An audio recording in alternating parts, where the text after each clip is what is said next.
ಎಲ್ಲರಿಗೂ ನಮಸ್ತೆ. ಮಕ್ಕಳೇ, ಈಗ ನಾವು NMMS ಪೇಪರ್ 2 ಸ್ಯಾಟ್ ಪ್ರಶ್ನೆ ಪತ್ರಿಕೆಯ 2018ರ ಗಣಿತ ವಿಷಯ ಮ್ಯಾಥಮೆಟಿಕ್ಸ್ ನಲ್ಲಿ ಬರುವಂತಹ ಪ್ರಶ್ನೆ ಸಂಖ್ಯೆ 71ರಿಂದ 90ರವರೆಗೆ ಇರುವಂತಹ ಎಲ್ಲಾ ಲೆಕ್ಕಗಳನ್ನ ನಾವಿವತ್ತು ನೋಡೋಣ. ಶುರು ಮಾಡೋಣವಾ?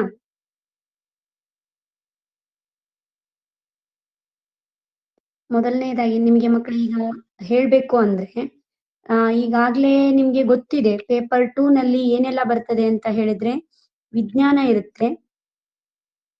ವಿಜ್ಞಾನದ 3 ಭಾಗಗಳಿರ್ತವೆ: ಭೌತಶಾಸ್ತ್ರ, ರಸಾಯನಶಾಸ್ತ್ರ, ಜೀವಶಾಸ್ತ್ರ. ಆಮೇಲೆ ಇತಿಹಾಸ ಇರುತ್ತೆ. ಇತಿಹಾಸದಲ್ಲಿ ಇತಿಹಾಸ, ಭೂಗೋಳಶಾಸ್ತ್ರ ಮತ್ತು ಅರ್ಥಶಾಸ್ತ್ರ.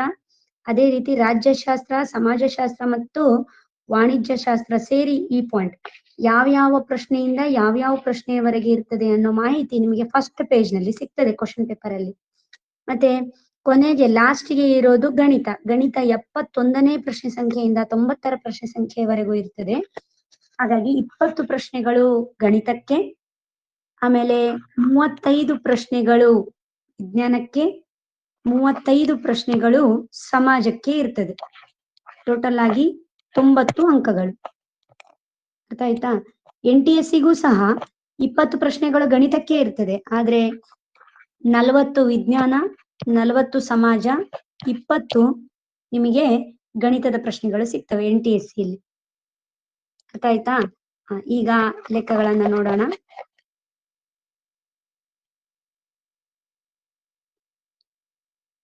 ಮೊದಲನೇ ಲೆಕ್ಕ ಹೀಗಿದೆ: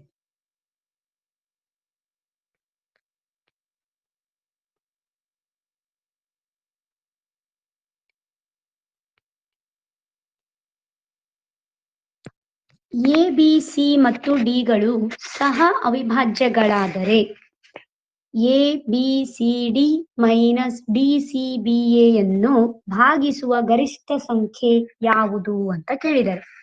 ಅಂದ್ರೆ ಇಲ್ಲಿ ABCD ಮತ್ತು DCBA ಅನ್ನೋದು ಅಂಕಿಯ ಸಂಖ್ಯೆ. 4 ಅಂಕಿಯ ಸಂಖ್ಯೆಯನ್ನ ಅದನ್ನ ಉಲ್ಟಾ ಬರೆದಾಗ, ಅದೇ 4 ಅಂಕಿಯ ಸಂಖ್ಯೆಯನ್ನ ಉಲ್ಟಾ ಮಾಡಿ ಬರೆದಾಗ, ಲೆಕ್ಕ ಮಾಡಿದಾಗ ಆ ಸಂಖ್ಯೆ ಯಾವಾಗಲೂ ಯಾವ ಸಂಖ್ಯೆಯಿಂದ ಭಾಗ ಹೋಗ್ತದೆ? 37ರಿಂದನಾ, 9ರಿಂದನಾ, ಅಥವಾ 11ರಿಂದನಾ, ಅಥವಾ 27ರಿಂದನಾ ಅಂತ ಕೇಳಿದ್ದಾರೆ. 4 ಅಂಕಿಯ ಸಂಖ್ಯೆ ಉಲ್ಟಾ ಬರ್ದಾಗ, ತಿರುಗಿಸಿ ಬರ್ದಾಗ ಏನ್ ಬರುತ್ತಲ್ಲ ಆ ಸಂಖ್ಯೆಯನ್ನ ಈ ಸಂಖ್ಯೆಯಿಂದ ಕಳೆದಾಗ ಬರುವ ಉತ್ತರವು ಈ 4 ಆಪ್ಷನ್ಗಳಲ್ಲಿ ಯಾವ ಸಂಖ್ಯೆಯಿಂದ ಭಾಗ ಹೋಗ್ತದೆ ಎಂದರೆ, ಅದಕ್ಕೆ ಹೇಗ್ ಮಾಡ್ಬೇಕು? 4 ಅಂಕಿಯ ಸಂಖ್ಯೆಯನ್ನ ನೀವು ಯಾವಾಗ್ಲೂ ಹೇಗೆ ಬರಿತೀರಾ ಅಂದ್ರೆ, ಈಗ 3210 ಅಂತ ಇದ್ರೆ 3000 ಪ್ಲಸ್ 10 ಪ್ಲಸ್ 4. 3000 ಅಂದ್ರೆ 3 ಇಂಟು 1000, 200 ಅಂದ್ರೆ 2 ಇಂಟು 100, ಪ್ಲಸ್ 10 ಅಂದ್ರೆ ಇಂಟು 10, ಪ್ಲಸ್ 4 ಅಂದ್ರೆ 1 ಇಂಟು 4. ಗೊತ್ತಾಯ್ತಾ ಹೇಗೆ ಅಂತ?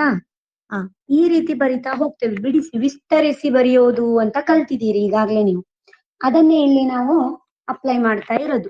ಇಲ್ಲಿ ನೋಡಿ ಈಗ, ಹಾಗಿದ್ರೆ ABCD ಯನ್ನ A into 1000, B into 100, C into 10 plus D, ಬಿಡಿ 10, 100, 1000. ಅರ್ಥ ಆಯ್ತಾ? ಮೈನಸ್ಸಿಗೆ ಮೈನಸ್. ಆಮೇಲೆ ಇದನ್ನೇ DCBA ಉಲ್ಟಾ ಬರ್ದಿದ್ದಾರೆ. So D into 1000, C into 100, B into 10, A. ಇದನ್ನ ಗುಣಿಸಿದಾಗ ಏನಾಗ್ತದೆ? A ಇಂಟು 1000 ಅಂದ್ರೆ 1000A.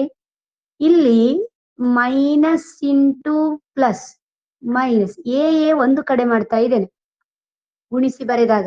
So minus into plus minus, ಎಗೆ ಎ, ಬಿ 100Bಗೆ 100B, ಆಮೇಲೆ ಮೈನಸ್ ಇಂಟು ಪ್ಲಸ್ 10B ಅಂದ್ರೆ minus 10B. Minus into plus ಅಂದ್ರೆ ಮೈನಸ್, 10Bಗೆ 10B. ಆಮೇಲೆ ಪ್ಲಸ್ 10Cಗೆ 10C, minus into plus minus, 100 ಸಿಗೆ 100 ಸಿ ಅನ್ನ ಒಂದು ಕಡೆ, ಎ ಅನ್ನ ಒಂದು ಕಡೆ, ಬಿ ಒಂದು ಕಡೆ, ಸಿ ಒಂದು ಕಡೆ, ಡಿ ಪ್ಲಸ್ ಡಿಗೆ ಪ್ಲಸ್ ಡಿ ಮೈನಸ್ ಇಂಟು ಇಲ್ಲಿ ಪ್ಲಸ್, ಮೈನಸ್ ಇಂಟು ಪ್ಲಸ್ ಏನಾಗ್ತದೆ ಆಗ, ಮೈನಸ್ ಇಂಟು ಪ್ಲಸ್ ಅಂದ್ರೆ ಮೈನಸ್ ಡಿ ಅನ್ನೋ 1000 ಡಿಗೆ 1000 ಡಿ. ಅರ್ಥ ಆಯ್ತಾ?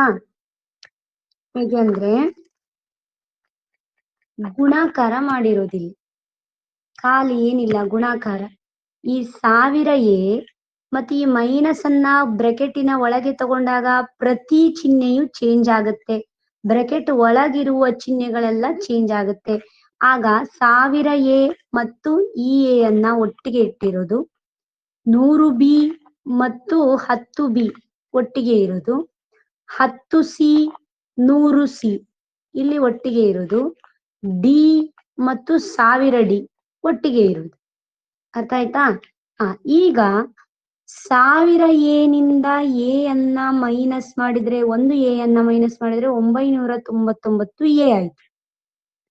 ನೆಕ್ಸ್ಟ್ 100 ಬಿ ಇಂದ 10 ಬಿ ಮೈನಸ್ ಮಾಡಿದ್ರೆ 90 ಬಿ ಆಯ್ತು.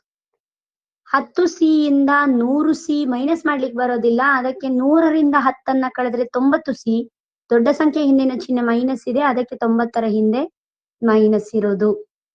ನೆಕ್ಸ್ಟ್ ಪ್ಲಸ್ ಡಿ ಇಂದ 1000 ಡಿ ಅನ್ನ ಮೈನಸ್ ಮಾಡ್ಲಿಕ್ಕೆ ಬರಲ್ಲ, ಅಥವಾ ದೊಡ್ಡ ಸಂಖ್ಯೆಯಿಂದ ಚಿಕ್ಕ ಸಂಖ್ಯೆ 1000ದಿಂದ 1 ಡಿ ಅನ್ನ ಕಳೆದ್ರೆ 999 ಡಿ, ದೊಡ್ಡ ಸಂಖ್ಯೆ ಹಿಂದಿನ ಚಿಹ್ನೆ ಮೈನಸ್ ಇದೆ, ಅದಕ್ಕೆ ಮೈನಸ್. ಸರಿನಾ? ಹಾಗಿದ್ರೆ ಇದನ್ನ ವಾಪಸ್ ಬರೀತೇವೆ, ಸಮಚಿಹ್ನೆ ಕೆಳಗೆ ಸಮಚಿಹ್ನೆ. ಇದು ಎಲ್ಲದರಲ್ಲೂ ಸಹ 9 ಕಾಮನ್ ಬರ್ತದೆ ನಿಮ್ಗೆ, 9ರ ಮಧ್ಯೆಯಲ್ಲಿ ಇದೆಲ್ಲವೂ ಸಹ ಭಾಗ ಹೋಗ್ತದೆ.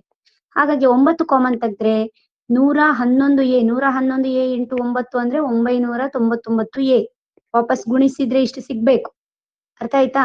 ಪ್ಲಸ್ಸಿಗೆ ಪ್ಲಸ್, ಇಲ್ಲಿಂದ 9 ಆಚೆ ಬಂದ್ರೆ ಇಲ್ಲಿ 10 ಉಳಿತದೆ, ಅಂದ್ರೆ 9 ಆಚೆ ಬಂದ್ರೆ ಮೇಡಮ್ 81 ಉಳಿಬೇಕಲ್ಲ, ಹಾಗೆ ಅಲ್ಲ, ಕಳಿಯೋದಲ್ಲ, ಗುಣಿಸೋದು. 9 10ಲೆ 90 ಬಿ, ಸರಿ ಆಯ್ತಾ? ಮೈನಸ್ಸಿಗೆ ಮೈನಸ್, 90 ಸಿ ಇಂದ 9 ಇಂಟು 10 ಅಂತ ಅರ್ಥ ಇದು. ಅದರಲ್ಲಿ 9 ಆಚೆ ಬಂದ್ರೆ 10 ಸಿ ಉಳ್ಕೊಳ್ತದೆ, ಮೈನಸ್ಸಿಗೆ ಮೈನಸ್. ಮೈನಸ್ 999ರಿಂದ 9 ಹೊರಗೆ ತೆಗೆದ್ರೆ 111 ಡಿ. ನೋಡಿ, ಇದು ಇಡೀ ಸಮೀಕರಣದಲ್ಲಿ ಈ ಬೆಲೆಯು 9ರಿಂದ ಗುಣಿಸ್ತಾ ಇದೆ ಅಂದ್ರೆ ಈ ಇಡೀ ಸಂಖ್ಯೆಯು 9ರಿಂದ ಭಾಗಿಸುತ್ತೆ ಅಂತ ಅರ್ಥ. ಅದಕ್ಕೆ A B C D minus D C B ಎನ್ನು ಭಾಗಿಸುವ ಗರಿಷ್ಠ ಸಂಖ್ಯೆ ಯಾವುದು? 9. 9 ಸರಿಯಾದ ಉತ್ತರ ಆಪ್ಷನ್ ಬಿ 9. ಅರ್ಥ ಆಯ್ತಾ? ಸರಿ. ನೆಕ್ಸ್ಟ್ ಎರಡನೇ ಪ್ರಶ್ನೆ ನೋಡಿ. ಎರಡನೇ ಪ್ರಶ್ನೆ ಏನಿದೆ ಅಂದ್ರೆ,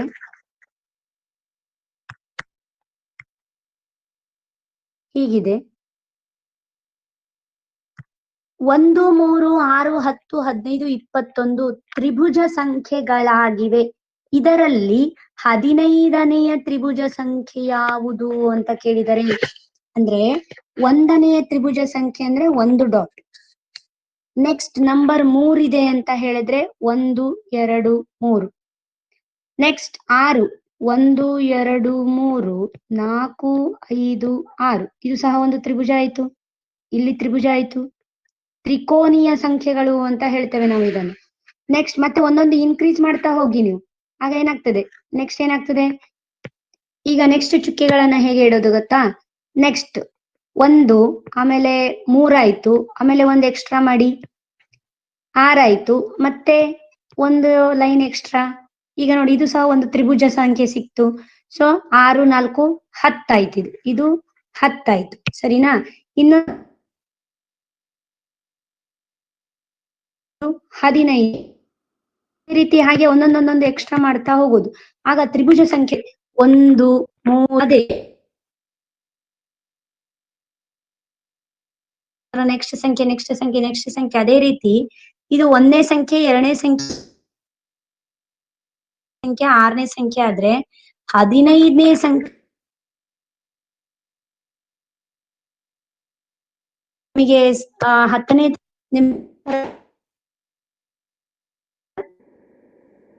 ಸ್ವಾಭಾವಿಕ ಸಂಖ್ಯೆಗಳ ಮೊತ್ತಕ್ಕೂ ಸಹ ಇದೇ ಸೂತ್ರ ಇರೋದು. ಸರಿನಾ?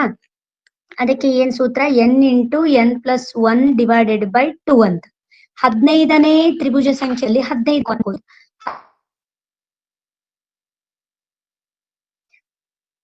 15ಕ್ಕೆ 15, 15 ಪ್ಲಸ್ 1 ಅಂದ್ರೆ 16. 2ರಿಂದ ಭಾಗಿಸಿ, 2 ಒಂದ್ಲೆ 2 ಎಂಟ್ಲೆ 16. ಸೊ 10 8 ಆಯ್ತು, 15 120. ಸೊ 15ನೇ ತ್ರಿಭುಜ ಸಂಖ್ಯೆ ಎಷ್ಟು ಬಂತು? 120. ಅರ್ಥ ಆಯ್ತಲ್ವಾ? ನೆಕ್ಸ್ಟ್ 73ನೇ ಪ್ರಶ್ನೆ ನೋಡೋಣ. 73ನೇ ಪ್ರಶ್ನೆ ಹೀಗಿದೆ: ಹತ್ತಿರ 5 ಸೆಂಟಿಮೀಟರ್ 5 ಸೆಂಟಿಮೀಟರ್ 2 ಸೆಂಟಿಮೀಟರ್ ಅಳತೆಯುಳ್ಳ ಬಾಹುಗಳ ಆಯತ ಘನಗಳಿವೆ. ಇವುಗಳಿಂದ ಒಂದು ಘನವನ್ನು ಮಾಡಲು ಬೇಕಾದ ಆಯತಗಳ ಸಂಖ್ಯೆ. ಅವರಿಗೆ ಹೀಗೆ ಇದೆ, ಆಯತ ಇದಾವೆ, ಉದ್ದ ಅಗಲ ಎತ್ತರ ಕೊಟ್ಟಿದ್ದಾರೆ. ಎಷ್ಟು? 5 ಸೆಂಟಿಮೀಟರ್ ಉದ್ದ ಇದೆ, 5 ಸೆಂಟಿಮೀಟರ್ ಅಗಲ ಇದೆ, 2 ಸೆಂಟಿಮೀಟರ್ ಎತ್ತರ ಇದೆ. ಆ ತರದ ಆಯತಗಳ ಘನಗಳಿದಾವೆ ಅವನ ಹತ್ರ. ಅವುಗಳನ್ನ ಬಳಸಿಕೊಂಡು, ಎಷ್ಟು ಆಯತ ಘನಗಳನ್ನ ಬಳಸಿಕೊಂಡು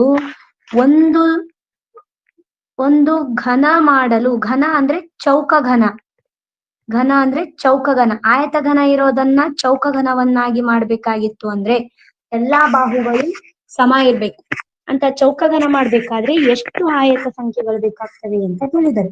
ಅದಕ್ಕೆ ಏನ್ ಮಾಡ್ಬೇಕು ಅಂದ್ರೆ ಇದರದ್ದು ಲಸ ತೆಗಿಬೇಕು. 5 5 ಮತ್ತು 2ರ ಲಸ.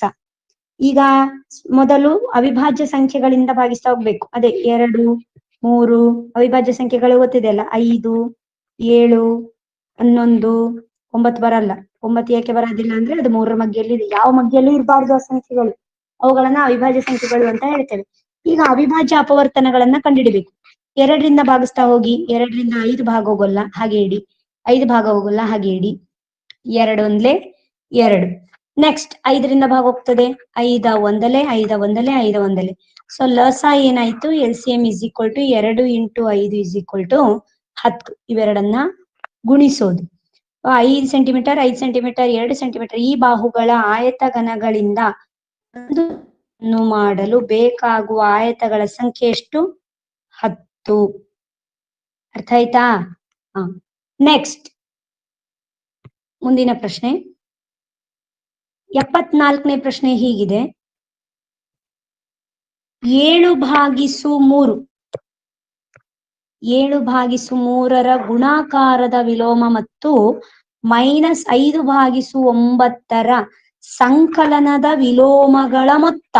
ಸೊ ನಿಮಗೆ ಇಲ್ಲಿ ಗುಣಾಕಾರದ ವಿಲೋಮ ಅಂದ್ರೆ ಏನು, ಸಂಕಲನದ ವಿಲೋಮ ಅಂದ್ರೆ ಏನು ಅಂತ ಗೊತ್ತಿರ್ಬೇಕು. ನೋಡಿ, ಯಾವುದೇ ಒಂದು ಸಂಖ್ಯೆ ಎ ಆದ್ರೆ ಇದರ ಸಂಕಲನದ ವಿಲೋಮ -a ಆಗುತ್ತೆ. a/b ಆದ್ರೆ ಅದರ ಸಂಕಲನದ ವಿಲೋಮ -a/b. ಅಂದ್ರೆ ಸಂಕಲನದ ವಿಲೋಮ ಅಂದ್ರೆ ಏನು? ಚಿಹ್ನೆ ಚೇಂಜ್ ಮಾಡಿ ಅದೇ ಸಂಖ್ಯೆ ಇಡ್ಬೇಕು. -3 ಇದ್ರೆ -3ರ ಸಂಕಲನ ವಿಲೋಮ ಏನಾಗ್ತದೆ? +3 ಆಗುತ್ತೆ. ಆ ತರ. ಅದೇ ರೀತಿ ಗುಣಾಕಾರದ ವಿಲೋಮ ಅಂದ್ರೆ ಏನು? ಎನ ಗುಣಾಕಾರದ ವಿಲೋಮ 1/a. a/b ನ ಗುಣಾಕಾರದ ವಿಲೋಮ b/a. ಸರಿನಾ? -3ರ ಗುಣಾಕಾರದ ವಿಲೋಮ ಏನು ಅಂದ್ರೆ -1/3. ತಲೆ ಕೆಳಗಾಗಿ ವ್ಯುತ್ಕ್ರಮವಾಗಿ ಬರಿಬೇಕು, ಚಿಹ್ನೆ ಅದೇ ಇರ್ಬೇಕು. ಯಾಕೆ ಅಂದ್ರೆ ಗುಣಿಸಿದಾಗ ನಮಗೆ ಉತ್ತರ 1 ಸಿಗುವಂತಿದ್ರೆ ಅದು ಗುಣಾಕಾರದ ವಿಲೋಮ. ಇಲ್ಲಿ ಸಂಕಲನದ ವಿಲೋಮ ಅಂದ್ರೆ ಕೂಡಿಸಿದಾಗ ನಮಗೆ 0 ಸಿಗುವಂತಿದ್ದರೆ ಅದನ್ನು ನಮಗೆ ಸಂಕಲನದ ವಿಲೋಮ. ಯಾವ ಸಂಖ್ಯೆಯನ್ನ ಕೂಡಿಸಿದ್ರೆ ನಮಗೆ 0 ಸಿಗ್ತದೆ ಉತ್ತರ, ಅದು ಸಂಕಲನದ ವಿಲೋಮ. ಇದನ್ನ ನೀವು ಅರ್ಥ ಮಾಡ್ಕೊಳ್ಬೇಕು. ಅದಕ್ಕೆ ಸಂಕಲನದ ಅನನ್ಯತಾಂಶ ಯಾವುದು ಅಂದ್ರೆ 0 ಅಂತ ಹೇಳ್ತೇವೆ. ಗುಣಾಕಾರದ ಅನನ್ಯತಾಂಶ ಯಾವುದು ಅಂತ ಹೇಳಿದ್ರೆ 1 ಅಂತ ಹೇಳ್ತೇವೆ. ಹಾಗಾಗಿ ಈಗ ಕೊಟ್ಟಿರುವ ಪ್ರಶ್ನೆಗೆ ಹೇಗೆ ಉತ್ತರ ನೋಡಿ. ಇಲ್ಲಿ 7/3ರ ಗುಣಾಕಾರದ ವಿಲೋಮ 3/7 ತಲೆ ಕೆಳಗಾಗಿ ಬರಿಬೇಕು, ಸರಿ ಅಲ್ವಾ? ಅಂದ್ರೆ ವ್ಯುತ್ಕ್ರಮ ಬರಿಬೇಕು. ನೆಕ್ಸ್ಟ್ -5/9ರ ಸಂಕಲನದ ವಿಲೋಮ ಅಂದ್ರೆ 5/9. ಸಂಕಲನದ ವಿಲೋಮ ಅಂದ್ರೆ ಏನು? ಸಂಖ್ಯೆ ಅದೇ ಬರಿಬೇಕು, ಆದ್ರೆ ಚಿಹ್ನೆ ಮಾತ್ರ ಚೇಂಜ್ ಮಾಡ್ಬೇಕು. ಸರಿನಾ? ನೆಕ್ಸ್ಟ್ ಮೊತ್ತ ಅವ್ರಿಗೆ ಕೇಳಿದರೆ ಸಂಕಲನದ ವಿಲೋಮಗಳ ಮೊತ್ತ ಯಾವುದು? ಗುಣಾಕಾರ ವಿಲೋಮ ಮತ್ತು ಸಂಕಲನದ ವಿಲೋಮಗಳ ಮೊತ್ತ. ನಮಗೆ ಇವೆರಡರ ವಿಲೋಮಗಳು ಸಿಕ್ಕಿತು. ಈ ವಿಲೋಮಗಳ ಮೊತ್ತ ಅಂತ ಕೇಳಿದರೆ ಮೊತ್ತ ನಿಮಗೆ ಭಿನ್ನ ರಾಶಿಗಳ ಸಂಕಲನ, ವ್ಯವಕಲನ, ಗುಣಾಕಾರ, ಭಾಗಾಕಾರ ಲೆಕ್ಕಗಳು ಬರಬೇಕು. 7 ಮತ್ತು 9ರ ಲಸ ಏನಾಗುತ್ತೆ ಅಂದ್ರೆ ಅದರ ಗುಣಲಬ್ಧ. ಸರಿನಾ? ನೆಕ್ಸ್ಟ್ 7 ಮತ್ತು 9ರ ಲಸ 63 ಆಗುತ್ತೆ. ಈಗಿದ್ರೆ ಇಲ್ಲಿ 7 ಇದೆ, 7ಕ್ಕೆ ಏನನ್ನ ಗುಣಿಸಿದ್ರೆ ನಮಗೆ 63 ಸಿಗ್ತದೆ ಅಂದ್ರೆ 9ಅನ್ನ ಗುಣಿಸಿದ್ರೆ. ಅದೇ ರೀತಿ ನೋಡಿ 7ಕ್ಕೆ 9ಅನ್ನ ಗುಣಿಸಿದ್ರೆ ನಮಗೆ 7 × 9 ಸಿಗುತ್ತೆ. 9ಕ್ಕೆ 7ರಿಂದ ಗುಣಿಸಿದ್ರೆ 7 × 9 ಸಿಗುತ್ತೆ. ಅರ್ಥ ಆಯ್ತಾ? ಹಾಗಿದ್ರೆ ಈಗ 3 9 27, ಇದೆರಡನ್ನ ಗುಣಿಸ್ಬೇಕು, ಮತ್ತೆ ಮಧ್ಯದಲ್ಲಿ ಪ್ಲಸ್ ಇದೆ, ಪ್ಲಸ್ ಹಾಕ್ಬೇಕು, ಇದೆರಡನ್ನ ಗುಣಿಸ್ಬೇಕು. ಸರಿನಾ? ಈಗ 9 3 27 ಪ್ಲಸ್ 5 7 35 ಭಾಗಿಸು 7 9 63. 27 ಪ್ಲಸ್ 35 ಕೂಡಿಸಿ 62. 62 ಭಾಗಿಸು 63. ಏನಾದ್ರೂ ಭಾಗ ಹೋಗ್ತಿದ್ರೆ ಭಾಗ ಹೊಡಿಬೇಕು, ಯಾವ್ದಾದ್ರು ಮಗ್ಗಿಯಿಂದ ಭಾಗ ಹೋಗ್ತಿದ್ರೆ. ಭಾಗ ಹೋಗ್ತಿರ್ಲಿಲ್ಲ ಅಂದ್ರೆ ಏನ್ ಮಾಡ್ಬೇಕು? ಅಷ್ಟೇ ಇಟ್ಬಿಡ್ಬೇಕು. ಸರಿಯಾದ ಉತ್ತರ 62 ಭಾಗಿಸು 3. ಯಾವುದು? ಆಪ್ಷನ್ ಎ 62 ಭಾಗಿಸು 63. ಸರಿನಾ? ನೆಕ್ಸ್ಟ್ ಮುಂದಿನ ಪ್ರಶ್ನೆ ನೋಡಿ. ಒಬ್ಬ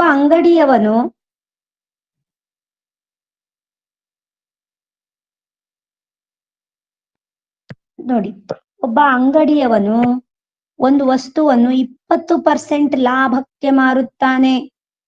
ಅವನು ಎಷ್ಟಕ್ಕೆ ಮಾರ್ತಿದ್ದಾನೆ ಗೊತ್ತಿಲ್ಲ, ಆದ್ರೆ 20% ಲಾಭ ಆಗ್ತದೆ. ಏನ್ 20% ಲಾಭ ಅಂದ್ರೆ 100 ರೂಪಾಯಿಗೆ ಮಾರಿದ್ದ ಅಂದ್ರೆ 20 ರೂಪಾಯಿ ಲಾಭ ಆಯ್ತು. ಅಂದ್ರೆ 120 ರೂಪಾಯಿಗೆ ಮಾರಿದಾನೆ ಅವನು ಅಂತ ಅರ್ಥ.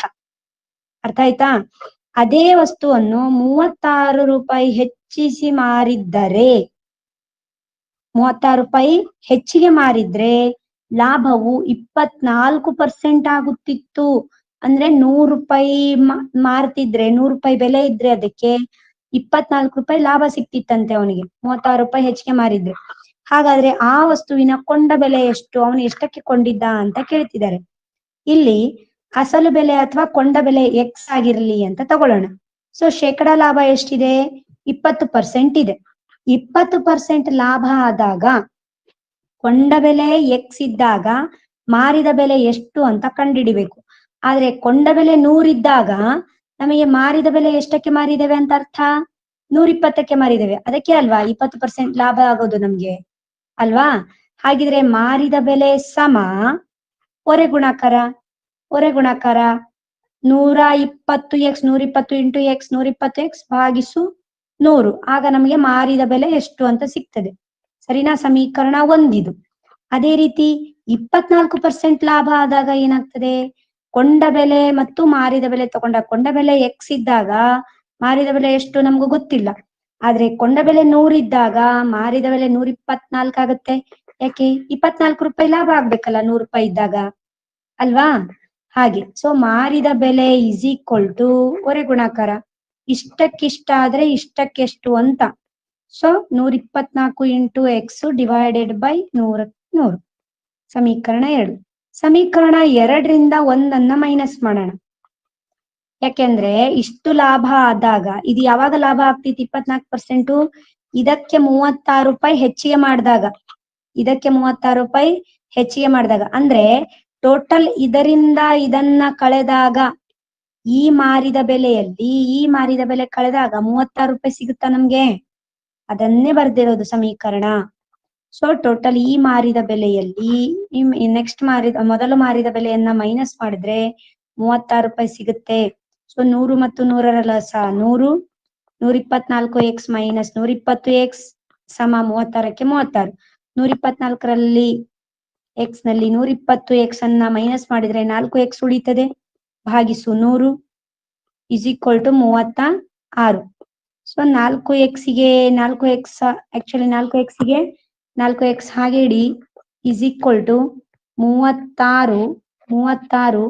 ಭಾಗಾಕಾರದಲ್ಲಿರೋ 100 ಈಚೆ ಬಂದ್ರೆ ಗುಣಿಸು 100. ಸರಿನಾ?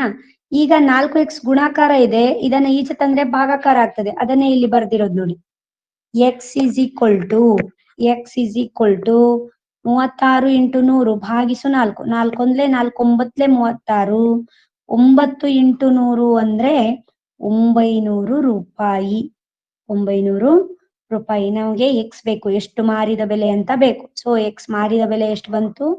900 ರೂಪಾಯಿ ಬಂತು. ಸರಿಯಾದ ಉತ್ತರ ಆಪ್ಷನ್ 4 900. ಅರ್ಥ ಆಯ್ತಲ್ವಾ? ನೆಕ್ಸ್ಟ್ ಮುಂದಿನ ಪ್ರಶ್ನೆ 76ನೇ ಪ್ರಶ್ನೆ ನೋಡಿ ಹೀಗಿದೆ. 76ನೇ ಪ್ರಶ್ನೆ ತುಂಬಾ ಇಂಪಾರ್ಟೆಂಟ್ ಆಗಿರುವಂತಹ ಪ್ರಶ್ನೆ.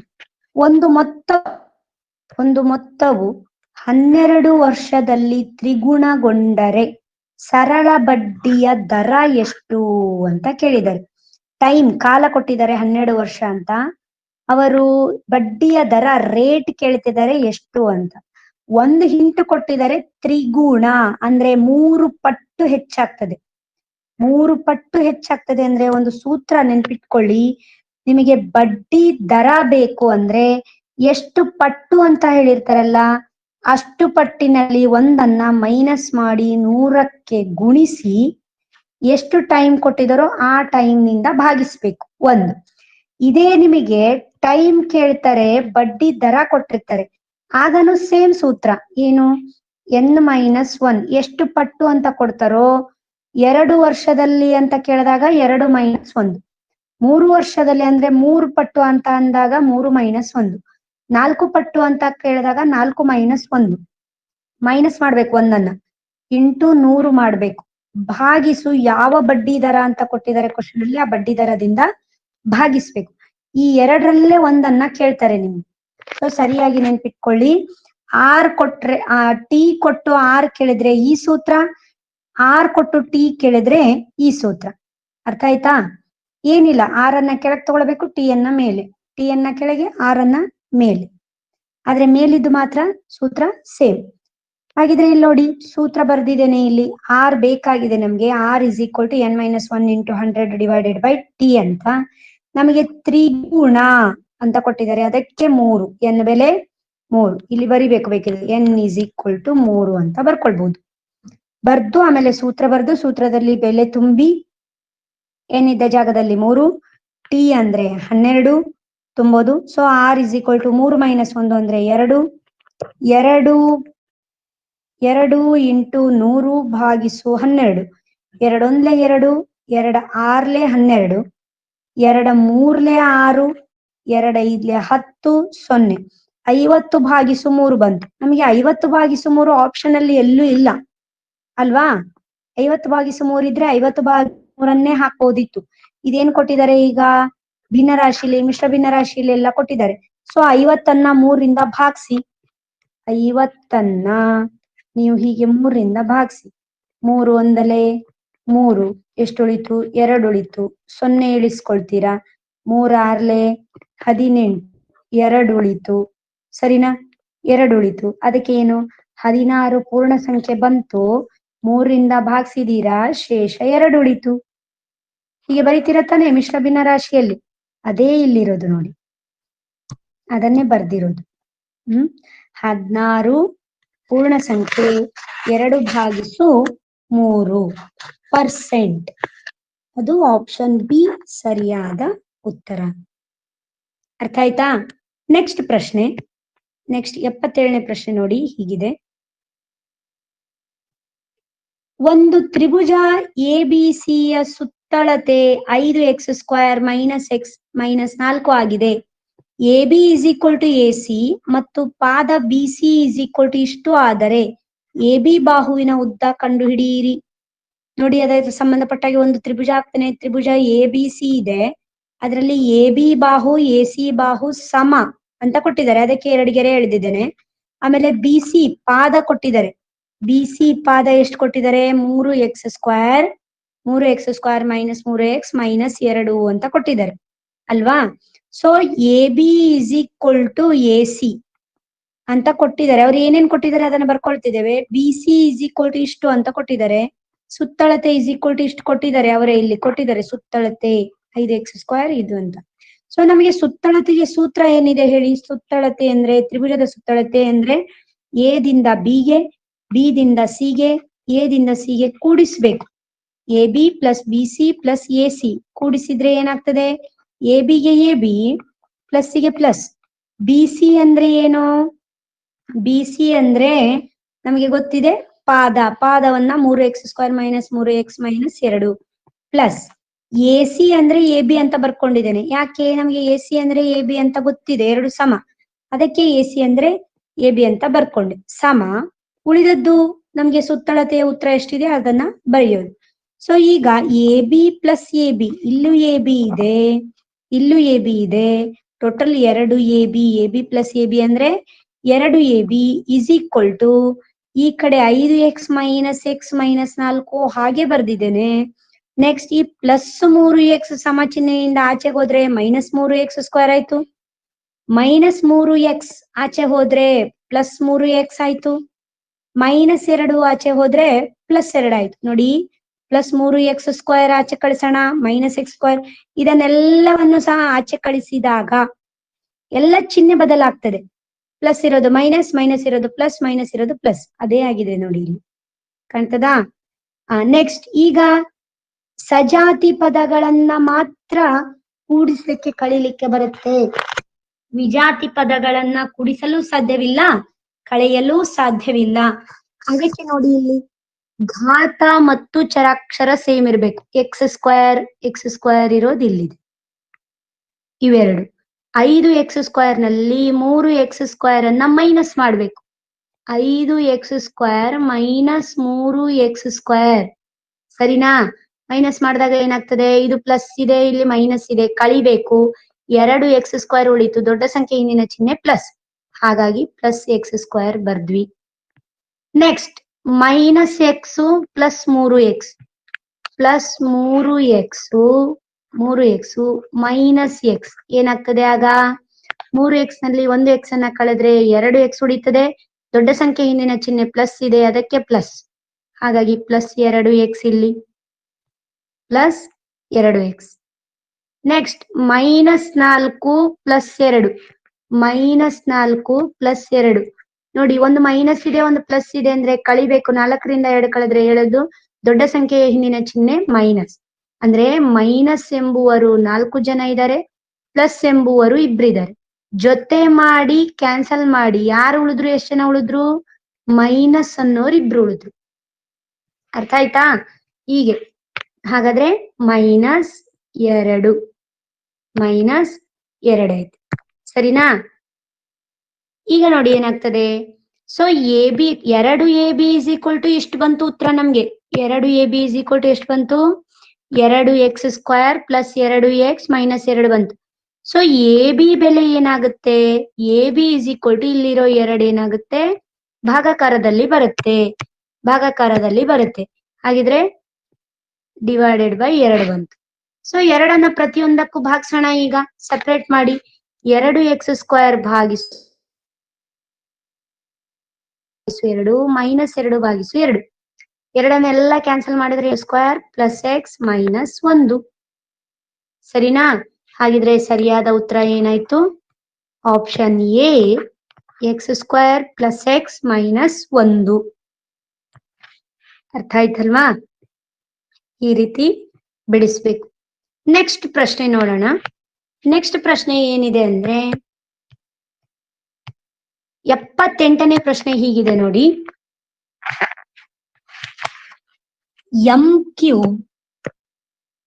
m ಘಾತ 5 ಇಂಟು n ಘಾತ 3 ಮೈನಸ್ m ಘಾತ 3 ಇಂಟು n ಘಾತ 5 ಭಾಗಿಸು m² n², ಇದರ ಸಂಕ್ಷೇಪಿಸಿದ ರೂಪ ಅಂತೆ. ಏನು ಸಂಕ್ಷೇಪಿಸೋದು ಅಂತ ಅಂದ್ರೆ, ಕೊಟ್ಟ ಪ್ರಶ್ನೆಯನ್ನ ಬರ್ದು ಇದರಿಂದ ಎಷ್ಟು ಸಾಧ್ಯ ಆಗ್ತದೋ ಅಷ್ಟು ಕಾಮನ್ ಆಗಿ ಹೊರಗೆ ತೆಗಿಬಹುದು. ಹಾಗಿದ್ರೆ ನೋಡಿ, ಇಲ್ಲಿ m 5 ಇದಾವೆ, ಇಲ್ಲಿ m 3 ಇದಾವೆ. ದೊಡ್ಡದಾಗಿ ಕಾಮನ್ ಹೊರಗೆ ಬರೋದು ಯಾವುದು? m ಘಾತ 3 ಹೊರಗೆ ಬರ್ತದೆ ಕಾಮನ್ ಆಗಿ, ಸರಿನಾ? ಇಲ್ಲಿ n ಘಾತ 3 ಇದೆ, n ಘಾತ 5 ಇದೆ. 2ರಿಂದ ಎಷ್ಟು ಮ್ಯಾಕ್ಸಿಮಮ್ ಹೊರಗೆ ತೆಗಿಬಹುದು ಅಂದ್ರೆ n ಘಾತ 3 ಹೊರಗೆ ತೆಗಿಬಹುದು. ಆಗ ಒಳಗೆ ಏನು ಉಳಿತದೆ? ಇಲ್ಲಿ m ಘಾತ 3 ಹೊರಗೆ ತೆಗೆದ್ರೆ, ಇದರಿಂದ m ಘಾತ 3 ಹೊರಗಡೆ ತೆಗೆದ್ರೆ ಎಂ ಘಾತ 3 ತೆಗೆದ್ರೆ ಇಲ್ಲಿ 2 ಎಂ ಉಳಿತದೆ. ಎನ್ ಘಾತ 3 ಆಗ್ಲೇನೆ ಹೊರಗೆ ಬಂದಿದೆ. ಸೊ ಎನ್ ಘಾತ 3 ಎಂ ಘಾತ 3 ಹೊರಗೆ ಬಂದ್ರೆ ಎಂ ಘಾತ 2 ಇಲ್ಲಿ ಉಳ್ಕೊಳ್ತದೆ. ಮೈನಸ್ಸಿಗೆ ಮೈನಸ್. ಇಲ್ಲಿ ಎಂ ಘಾತ 3 ಎನ್ ಘಾತ 3 ತೆಗೆದ್ರೆ ಎಂ ಉಳಿಯೋದಿಲ್ಲ. ಎನ್ ನಲ್ಲಿ 2 ಉಳಿತವೆ. ಸೊ ಎನ್ ಘಾತ 2 ಭಾಗಿಸು ಎಂ ಸ್ಕ್ವೇರ್ ಎನ್ ಸ್ಕ್ವೇರ್ಗೆ ಎಂ ಸ್ಕ್ವೇರ್ ಎನ್ ಸ್ಕ್ವೇರ್. ಮೇಲ್ಗಡೆ ಎಂ ಘಾತ 3 ಎನ್ ಘಾತ 3 ಇದೆ, ಎರಡು ಗುಣಾಕಾರ ರೂಪದಲ್ಲಿದೆ. ಈಗ ಗುಣಾಕಾರ ರೂಪದಲ್ಲಿದ್ದಾಗ ನಾವೇನ್ ಮಾಡಬಹುದು, ಭಾಗಿಸಬಹುದು. ಸೊ ಇಲ್ಲಿ ಮೇಲೆ 3 ಎಂ ಇದಾವೆ, ಕೆಳಗೆ 2 ಎಂ ಇದಾವೆ. 2 M 2 M cancel, 2 N 2 N cancel. ಮೇಲ್ಗಡೆ 1 ಎಂ 1 ಎನ್ ಉಳ್ಕೊಳ್ತದೆ. ಅದನ್ನೇ ಬರ್ದಿರೋದು ನೋಡಿ ಇಲ್ಲಿ. ಮೇಲ್ಗಡೆ 1 ಎಂ ಮತ್ತೆ 1 ಎನ್ ಉಳ್ಕೊಳ್ತದೆ. ಬ್ರಾಕೆಟ್ ನಲ್ಲಿ ಎಂ ಸ್ಕ್ವೇರ್ ಮೈನಸ್ ಎನ್ ಸ್ಕ್ವೇರ್ಗೆ M square minus N square ಹಾಗೇನೆ ಉಳ್ಕೊಳ್ತದೆ. ಅರ್ಥ ಆಯ್ತಾ? ಇದು ಸಂಕ್ಷಿಪ್ತ ರೂಪ. ಇದು option 4 M N into M square minus N square ಅಂತ ಆಗುತ್ತೆ. ನೆಕ್ಸ್ಟ್ ಮುಂದಿನ ಪ್ರಶ್ನೆ ನೋಡೋಣ. 79ನೇ ಪ್ರಶ್ನೆ ಹೀಗೆ, M plus N is equal to -4 ಅಂತೆ ಎಂ ಎನ್ -192 ಆದರೆ ಕ್ರಮವಾಗಿ ಎಂ ಮತ್ತು ಎನ್ ಗಳ ಬೆಲೆ ಕಂಡುಹಿಡಿಯಿರಿ ಅಂತ ಹೇಳಿದ್ದಾರೆ. ನೋಡಿ, ಎಂ ಮತ್ತೆ ಎನ್ ಅಂದ್ರೆ ನಾನೀಗ ಇಲ್ಲಿ ಮಾಡಿರೋ ಲೆಕ್ಕವನ್ನ ನೋಡಿನೂ ಸಹ ನೀವು ಮಾಡ್ಬೋದು, ಅಥವಾ ಆಪ್ಷನ್ ಗಳ ಮೂಲಕನೂ ಮಾಡ್ಬೋದು. ಈಗ ಇದು ಎಂ ಬೆಲೆ ಎನ್ ಬೆಲೆ, ಎಂ ಬೆಲೆ ಎನ್ ಬೆಲೆ, ಎಂ ಬೆಲೆ ಎನ್ ಬೆಲೆ, ಎಂ ಬೆಲೆ ಎನ್ ಬೆಲೆ ಎಲ್ಲವೂ 16 12 ಇದೆ. ನಿಮಗೆ ಗುಣಿಸಿದ್ರೆ 192 ಬರ್ತದೆ, ಮತ್ತೆ ಕೂಡಿಸಿದ್ರೆ ಅಥವಾ ಕಳೆದ್ರೆ 4 ಬರ್ತದೆ. ಆದ್ರೆ ಈ ಚಿಹ್ನೆಗಳ ಸಮೇತ ಬರ್ಬೇಕು. ಮೇನ್ ಚಿಹ್ನೆ ಇಂಪಾರ್ಟೆಂಟ್ ಅಲ್ಲಿ.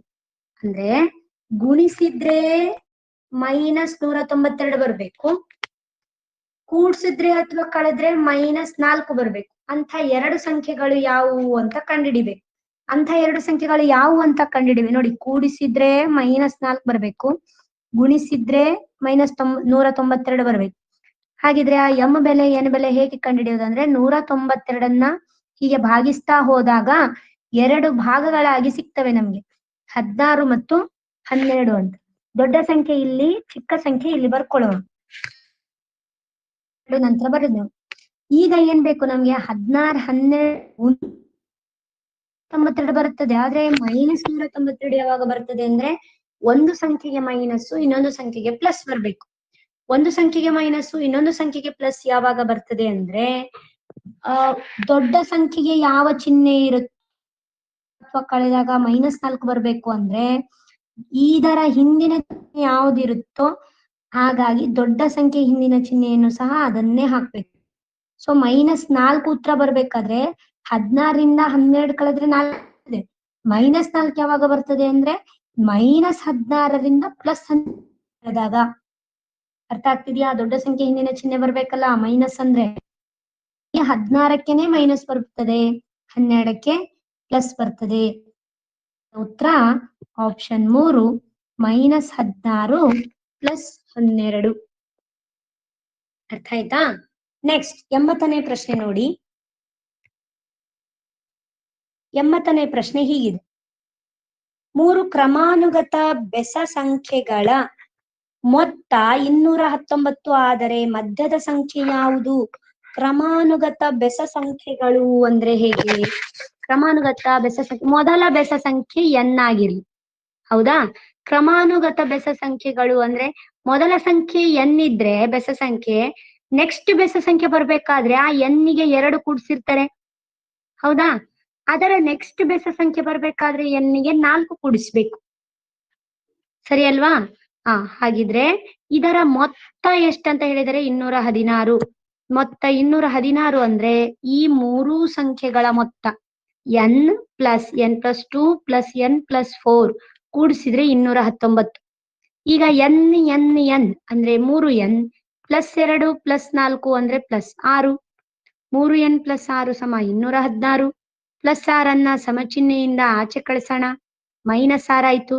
So 3n = 219 - 6. 219ರಲ್ಲಿ 6ಅನ್ನ ಮೈನಸ್ ಮಾಡಿ, 3n = 213.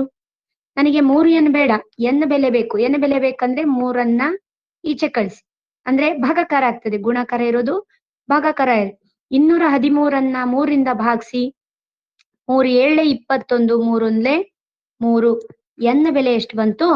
71 ಬಂತು. ಅಂದ್ರೆ ಮೊದಲ ಬೆಸ ಸಂಖ್ಯೆ 71 ಸಿಕ್ತು. ಹಾಗಿದ್ರೆ ಆ ಬೆಸ ಸಂಖ್ಯೆಗಳ 3 ಸಂಖ್ಯೆಗಳನ್ನ ಬರ್ಕೊಳ್ಳೋಣ. ಒಂದನೇ ಸಂಖ್ಯೆ 71 ಆದ್ರೆ, ಮೊದಲನೇ ಸಂಖ್ಯೆ 71 ಆದ್ರೆ ಎರಡನೇ ಸಂಖ್ಯೆ ಏನು, ಮೂರನೇ ಸಂಖ್ಯೆ ಏನಾಗ್ತದೆ? ಎರಡನೇ ಸಂಖ್ಯೆ 73. ನೋಡಿ, ಮೊದಲನೇ ಸಂಖ್ಯೆ 71 ಆದ್ರೆ ಎರಡನೇ ಸಂಖ್ಯೆ ಬೆಸ ಸಂಖ್ಯೆ 73, ಅದರ ನೆಕ್ಸ್ಟ್ ಬೆಸ ಸಂಖ್ಯೆ 75. ಅವ್ರು ಕೇಳಿರೋದು ಮಧ್ಯದ ಸಂಖ್ಯೆ ಯಾವುದು ಅಂತ. ಸೊ ಮಧ್ಯದ ಸಂಖ್ಯೆ ಯಾವ್ದಾಗ್ತದೆ? 73. ಸರಿಯಾದ ಉತ್ತರ ಆಪ್ಷನ್ 2, 73. ಅರ್ಥ ಆಯ್ತಾ? ನೆಕ್ಸ್ಟ್ ಪ್ರಶ್ನೆ ನೋಡೋಣ.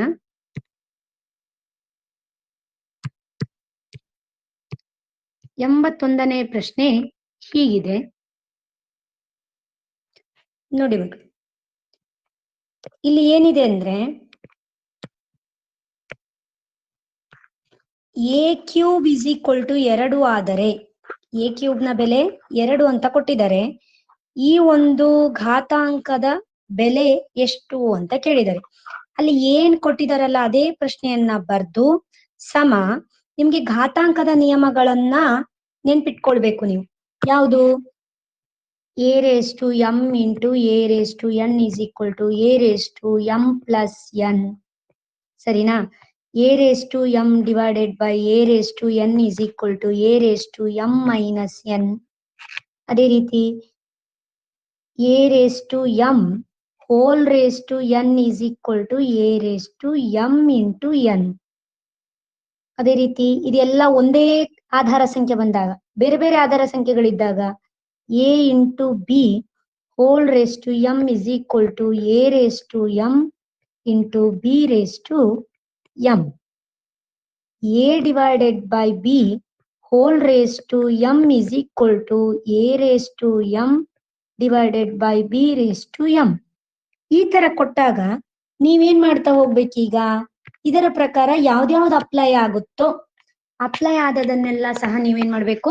ಲೆಕ್ಕಾಚಾರ ಮಾಡ್ತಾ ಹೋಗ್ಬೇಕು. ಇಲ್ಲಿ ನೋಡಿ, ಈಗ ಇದನ್ನ ನೋಡಿದ ತಕ್ಷಣ ನಿಮ್ಗೆ ಗೊತ್ತಾಗ್ಬೇಕು ಇದು a raised to m whole raised to n ಈ ಫಾರ್ಮುಲಾದಲ್ಲಿ ಇದೆ ಅಂತ ಅರ್ಥ ಆಗ್ಬೇಕು. ಅದಕ್ಕೆ ಏನ್ ಮಾಡ್ಬೇಕು? ಎರಡನ್ನು ಸಹ ಗುಣಿಸ್ಬೇಕು. 2 3 6, ಮೈನಸ್ಸಿಗೆ minus, minus into plus, -6, a ಘಾತ -6 ಆಯ್ತು. ಮತ್ತೆ ಇದು a ಘಾತ 3 ಘಾತ 4 ಅಂದ್ರೆ a ಘಾತ 12, 3 4 12 into a raised to 2 whole raised to 2 ಅಂದ್ರೆ a raised to 4 divided by a raised to 8 into 2 ಅಂದ್ರೆ a raised to 16, a ಘಾತ 16. ಈಗ ನೋಡಿ, ಇದರಲ್ಲಿ ಯಾವ್ದ್ಯಾವ್ದೆಲ್ಲ ಭಾಗ ಹೋಗ್ತದೆ, ಭಾಗ ಹೋಗುವಂತದ್ದನ್ನೆಲ್ಲ ಭಾಗ ಹೊಡೆಯಿರಿ. ಹೇಗೆ? ಇಲ್ಲಿ ನೋಡಿ, ಇಲ್ಲಿ a ಅನ್ನೋ 16 ಇದಾವೆ, ಇಲ್ಲಿ 12 ಇದಾವೆ ಮತ್ತು ಇಲ್ಲಿ 4 ಇದಾವೆ. ಟೋಟಲ್ a ಅನ್ನೋ 16 ಸಹ ಖಾಲಿ ಆದ್ವಾ? ಕೆಳಗಡೆ 16 ಎಗಳು, ಮೇಲೆ 16 ಎಗಳು ಖಾಲಿ ಆದ್ವು. ಅದೇ ರೀತಿ ಉಳಿತೇನು? a ಘಾತ -6. a ಘಾತ -6 ಅಂದ್ರೆ ನಿಮ್ಗೆ ಇನ್ನೊಂದು ಸೂತ್ರ ನೆನಪಿರ್ಬೇಕು, a raised to -n is equal to 1 divided by a raised to n. ಅರ್ಥ ಆಯ್ತಾ? 1 divided by a raised to -n ಇತ್ತು ಅಂದ್ರೆ ಅದು a raised to +n. ಘಾತ ಸಂಖ್ಯೆಯನ್ನ, ಆಧಾರ ಸಂಖ್ಯೆಯ ಸಮೇತ ಘಾತ ಸಂಖ್ಯೆಯನ್ನ ಮೇಲಿನಿಂದ ಕೆಳಗೆ ಬರುವಾಗ ಅಥವಾ ಕೆಳಗಿನಿಂದ ಮೇಲೆ ಹೋಗುವಾಗ, ಅಂಶದಿಂದ ಛೇದಕ್ಕೆ, ಛೇದದಿಂದ ಅಂಶಕ್ಕೆ ಹೋಗುವಾಗ ಚಿಹ್ನೆ ಬದಲಾಗ್ತದೆ. ಯಾವ್ದರದ್ದು? ಘಾತದ ಚಿಹ್ನೆ ಬದಲಾಗುತ್ತೆ. ಇದನ್ನ ನೆನಪಿನಲ್ಲಿ ಇಟ್ಕೊಳ್ಬೇಕು. ಹಾಗಿದ್ರೆ ಇಲ್ಲಿ ಏನಾಗ್ತದೆ? a ಘಾತ -6 ಇರೋದು 1 a ಘಾತ 6 ಆಯ್ತು. ಸರಿನಾ? ಸೊ 1 a ಘಾತ 6, a ಘಾತ 6 ನಾವೇನ್ ಮಾಡೋಣ? ಬಿಡಿಸಿ ಬರೆಯೋಣ. a ಘಾತ 3 into 2, 3 2 6 ಅಲ್ವಾ? ಘಾತವನ್ನ 6 3 into 2 ಅಂತ ಬರ್ದ್ವಿ. 3 into 2 ನಾನು ಈ ರೂಪದಲ್ಲಿ ಬರೀತೇನೆ. ಅಂದ್ರೆ ಹೀಗೆ ಕೊಟ್ಟಿದರೆ ಈ ರೂಪದಲ್ಲಿ ಉಲ್ಟಾ, ಈ ಸೂತ್ರವನ್ನ ಉಲ್ಟಾ ಈ ರೂಪದಲ್ಲಿ ಕೊಟ್ಟಿದರೆ ಈ ರೂಪದಲ್ಲಿ ಬರೆಯೋದು. a raised to m into n ರೂಪದಲ್ಲಿ ಇದೆ, ಅದನ್ನ a raised to m ಘಾತ n ರೂಪದಲ್ಲಿ ಬರೆಯೋದು. ಅದನ್ನೇ ಬರ್ದಿರೋದಿಲ್ಲ. ಸರಿನಾ? ಆದ್ರೆ ಈಗ ನಮ್ಗೆ a raised to 3 ಅಂದ್ರೇನೆ 2 ಅಂತ ಗೊತ್ತಿದೆ. ಯಾಕೆ? ಕೊಟ್ಟಿದ್ದಾರೆ ಅವರು. a raised to 3 ಅಂದ್ರೆ 2. ಅದಕ್ಕೆ a raised to 3ನ ಜಾಗದಲ್ಲಿ a raised to 3ರ ಜಾಗದಲ್ಲಿ ಏರೆಷ್ಟು 3 ಅಂದ್ರೇನೆ 2 ಅಂತ ತಗೊಳ್ಳೋಣ. ಏರೆಷ್ಟು 3 ಅಂದ್ರೇನೆ 2. 2ರ ಘಾತ 2 ಅಂದ್ರೆ 4. ಸೊ ಸರಿಯಾದ ಉತ್ತರ ಆಪ್ಷನ್ 3, 1/4. 1/4. ಅರ್ಥ ಆಯ್ತಲ್ವಾ? ನೆಕ್ಸ್ಟ್ ಮುಂದಿನ ಪ್ರಶ್ನೆ ನೋಡಿ. ಮುಂದಿನ ಲೆಕ್ಕ ಈ ತರ ಇದೆ ಮಕ್ಕಳೇ. ನಾನಿಲ್ಲಿ ಬಿಡಿಸಿದ್ದೇನೆ. ಈ ಬಿಡಿಸಿದ್ದನ್ನ ಬೇಕಿದ್ರೆ ನೀವು ವಿಡಿಯೋವನ್ನ ಪಾಸ್ ಮಾಡಿ ಮತ್ತೆ ನೀವು ಒಂದೊಂದಾಗಿ ನೋಡ್ಕೊಳ್ಳಿ. ನಾನು ಡೈರೆಕ್ಟ್ ಆಗಿ ಈಗ ಏನ್ ಮಾಡ್ತೇನೆ ಅಂದ್ರೆ ಡೈಗ್ರಾಮ್ ಅಲ್ಲೇ ಹೇಳ್ತೇನೆ ನಿಮ್ಗೆ. ಡೈಗ್ರಾಮ್ ನಲ್ಲೇ 1 ನಿಮಿಷದಲ್ಲೇ ನಿಮ್ಗೆ ಇದಕ್ಕೆ ಆನ್ಸರ್ ಬರ್ಬೇಕು. ಅದಕ್ಕೆ ನೀವ್ ಏನ್ ಮಾಡ್ಬೇಕು, ಹೀಗೆ ಮಾಡ್ಬೇಕು ಅಂತ ಹೇಳ್ತೇನೆ. ನಾನು ಡೀಟೇಲ್ ಆಗಿ ಬಿಡಿಸಿರೋದಿದು ಲೆಕ್ಕ. ಇಲ್ಲಿ ಹೇಗೆ ಮಾಡ್ತೇವೆ ಅದನ್ನ ಹೇಳಿಕೆ ರೂಪಗಳಲ್ಲಿ ಬರ್ದು ಇಲ್ಲಿ ಮಾಡಿರೋದು, ಸರಿನಾ? ಈಗ ಇದನ್ನ ಹೇಗೆ ಮಾಡ್ಬೇಕು ಅಂದ್ರೆ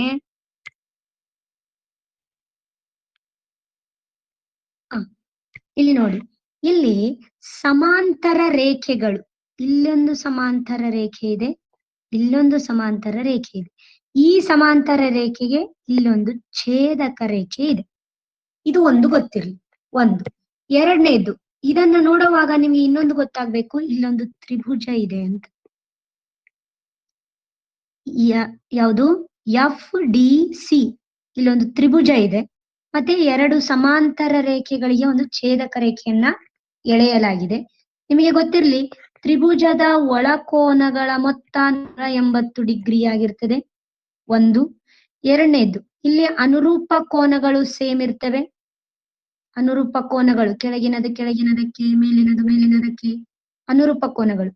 ಆಮೇಲೆ Z ನಲ್ಲಿ ಇರುವಂತಹ ಪರ್ಯಾಯ ಕೋನಗಳು ಸಮ, ಸರಿನಾ? ಹೀಗೆ ಅಥವಾ ಹೀಗೆ, ಇಲ್ಲಿ ಅಥವಾ ಇಲ್ಲಿ, ಸರಿನಾ? ಆಮೇಲೆ ಅಂತರಾಭಿಮುಖ ಕೋನಗಳ ಮೊತ್ತ 180 ಡಿಗ್ರಿ ಇರ್ತದೆ. ಅಂತರಾಭಿಮುಖ ಕೋನಗಳ ಮೊತ್ತ. ಶೃಂಗ ಕೋನಗಳ ಸಮ ಇರ್ತವೆ. ಪಾರ್ಶ್ವ ಕೋನಗಳ 180 ಡಿಗ್ರಿ ಇರುತ್ತೆ, ಅಂದ್ರೆ ಸರಳ ಯುಗ್ಮ. ಇದೆಲ್ಲ ಅಂಶಗಳು ಸಹ ನಿಮ್ಗೆ ಗೊತ್ತಿರ್ಬೇಕು ಮೊದಲನೇ. ಯಾವಾಗ ಇದು ಸಮಾಂತರ ರೇಖೆಗಳ ಮಧ್ಯೆ ಛೇದಕ ರೇಖೆ ಎಳೆದಾಗ. ಈಗ ನಮಗೆ ಏನ್ ಬೇಕು, ಕ್ವಶನ್ ಏನ್ ಕೇಳಿದರೆ, ಕೊಟ್ಟಿರುವ ಚಿತ್ರದಲ್ಲಿ AB ಸಮಾಂತರ ಡಿ ಇದೆ. AB ರೇಖೆಯು DE ರೇಖೆಗೆ ಸಮಾಂತರವಾಗಿದೆ. ಕೋನ ABC 110 ಡಿಗ್ರಿ, ಇದು 110 ಅಂತ ಕೊಟ್ಟಿದ್ದಾರೆ. ಒಂದು. ಆಮೇಲೆ ADE 130 ಡಿಗ್ರಿ, ಇದು 130 ಅಂತ ಕೊಟ್ಟಿದ್ದಾರೆ. 2. BCD ಯ ಅಳತೆ ಕೇಳಿದರೆ, BCD ಅಂದ್ರೆ B ಇಲ್ಲಿದೆ, C ಇಲ್ಲಿದೆ, D ಇಲ್ಲಿದೆ. ಈ ಕೋನ ಎಷ್ಟು ಅಂತ ಕೇಳಿದ್ದಾರೆ. ನೋಡಿ, ಇಲ್ಲಿ ನಾನು ತೆಗೆದು ಹೇಳ್ತೇನೆ. ಈಗ ಏನೇನು ಕೊಟ್ಟಿದ್ದಾರೆ ಅಂದ್ರೆ, ಇಲ್ಲಿ ಕೋನ B ಕೊಟ್ಟಿದ್ದಾರೆ, ಇಲ್ಲಿ ಕೋನ D ಕೊಟ್ಟಿದ್ದಾರೆ, ಇಲ್ಲಿ ಕೋನ C ಕೇಳ್ತಾ ಇದೆ. ಅರ್ಥ ಆಯ್ತಾ? ಈಗ ಕೋನ C ಬೇಕು ಅಂದ್ರೆ ಈ ತ್ರಿಭುಜದ ಒಳಗಿನ ಇನ್ನೂ 2 ಕೋನಗಳು ಬೇಕು ನಮ್ಗೆ. ಈ 2 ಕೋನಗಳು ಬೇಕಾಗ್ತವೆ. ಈ 2 ಕೋನಗಳು ಬೇಕು ಅಂದ್ರೆ ಮೊದಲೀಗ 130 ಡಿಗ್ರಿ ಇಲ್ಲಿದೆ, ಇದು ಸರಳ ಯುಗ್ಮ. ಸರಳ ಯುಗ್ಮದಲ್ಲಿ 130 ಇಲ್ಲಿದೆ ಅಂದ್ರೆ ಈ ಕೋನ ಎಷ್ಟಾಗ್ತದೆ? ನಾನಿಲ್ಲಿ ಆ ಡಯಾಗ್ರಾಮ್ ಅನ್ನ ಇನ್ನೊಮ್ಮೆ ಹಾಕ್ತೇನೆ ನೋಡಿ.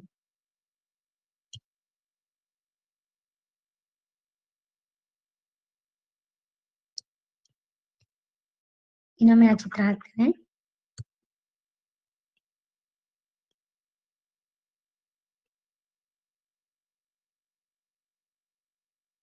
ಹೀಗಿದೆ. ಇಲ್ಲಿ 130 ಡಿಗ್ರಿ ಇದೆ. ಇದೇ ರೇಖೆಯನ್ನ ನಾವು ಎಕ್ಸ್ಟೆಂಡ್ ಮಾಡಬಹುದು. ಇದೇ ರೇಖೆಯನ್ನ ನಾವು ಹೀಗೂ ಸಹ ಎಕ್ಸ್ಟೆಂಡ್ ಮಾಡಬಹುದು, ಸರಿನಾ? ಇದು 130 ಇದೆ ಅಂದ್ರೆ ಇದು ಆಟೋಮೆಟಿಕ್ ಆಗಿ 50 ಇರುತ್ತೆ. ಯಾಕೆ 50 ಇರುತ್ತೆ ಅಂತ ಅಂದ್ರೆ, ಯಾಕೆ 50 ಇರುತ್ತೆ ಅಂತ ಹೇಳಿದ್ರೆ, ಸರಳ ಯುಗ್ಮ ಇದು 50, ಇದು ಸರಳ ಯುಗ್ಮ 180 ಡಿಗ್ರಿ ಇರ್ತದೆ. ಒಂದು. ನೆಕ್ಸ್ಟ್, ಇಲ್ಲಿ ನಿಮಗೆ 110 ಡಿಗ್ರಿ ಇದೆ ಅಂದ್ರೆ ಇಲ್ಲಿಯೂ ಸಹ 110 ಡಿಗ್ರಿ. ಯಾಕೆಂದ್ರೆ ಸಮಾಂತರ ರೇಖೆಗಳಿಗೆ ಛೇದಕ ರೇಖೆ ಎಳೆದಾಗ ಅನುರೂಪ ಕೋನಗಳು ಇವೆರಡು. ಅದಕ್ಕೆ ಇಲ್ಲಿ 110 ಅಂದ್ರೆ ಇಲ್ಲಿ 110. ಇದು 110 ಇದೆ ಅಂದ್ರೆ ಇದು ಉಳಿದದ್ದು ಎಷ್ಟು? ಇದು 70 ಡಿಗ್ರಿ. ಇದು 70, ಯಾಕೆಂದ್ರೆ ಇದು ಕೂಡಿಸಿದ್ರೆ 180 ಡಿಗ್ರಿ ಆಗ್ಬೇಕು ಅಲ್ವಾ? ಇದು 70 ಇದೆ, ಇದು 50 ಇದೆ ಅಂದ್ರೆ ಉಳಿದದ್ದು ಎಷ್ಟು? ಇದು ತ್ರಿಭುಜ. ಇದು ತ್ರಿಭುಜ. ತ್ರಿಭುಜದಲ್ಲಿ ಎರಡು ಕೋನ ಗೊತ್ತಿದೆ, ಇನ್ನೊಂದು ಕೋನ ಗೊತ್ತಿಲ್ಲ ಅಂದ್ರೆ 70 ಮತ್ತೆ 50 ಕೂಡಿಸಿ 120 ಬಂತ. 180ರಲ್ಲಿ 120 ಮೈನಸ್ ಮಾಡಿ ಎಷ್ಟು ಬಂತು? 60 ಡಿಗ್ರಿ. ಈ ಕೋನ ಎಷ್ಟು? 60 ಡಿಗ್ರಿ. ನಮಗೆ ಕೇಳಿರೋದು ಅದೇ ಕೋನ. ಸೊ ಆ ಕೋನ ಎಷ್ಟು ಬರ್ತದೆ? Option 2 60 degree. ಯಾವ್ಯಾವ ಕೋನ ಕೊಟ್ಟಿದ್ದಾರೆ, ಯಾವ ಕೋನ ಕೇಳಿದ್ದಾರೆ. ಯಾವ ಕೋನ ಕೇಳಿದ್ದಾರೆ ಅಂದ್ರೆ ಅಲ್ಲಿ ಯಾವ ಆಕೃತಿ ಆಗ್ತದೆ, ನಮಗೆ ಯಾವ್ಯಾವ ಕೋನಗಳ ಅವಶ್ಯಕತೆ ಕಂಡುಹಿಡಿಲಿಕ್ಕೆ ಬೇಕಾಗ್ತದೆ ಅನ್ನೋದನ್ನ ನೋಡ್ಕೊಳ್ಳಿ. ಅರ್ಥ ಆಯ್ತು? ತುಂಬಾ ಸುಲಭ ಇರ್ತದೆ, ನೋಡಿದ ತಕ್ಷಣ ಆನ್ಸರ್ ಹೇಳ್ಬಹುದು ಇದಕ್ಕೆ, ಯಾಕೆಂದ್ರೆ ಆಪ್ಷನ್ ಅಲ್ಲ. ಹಾಗೆ ನೆಕ್ಸ್ಟ್ ಪ್ರಶ್ನೆ.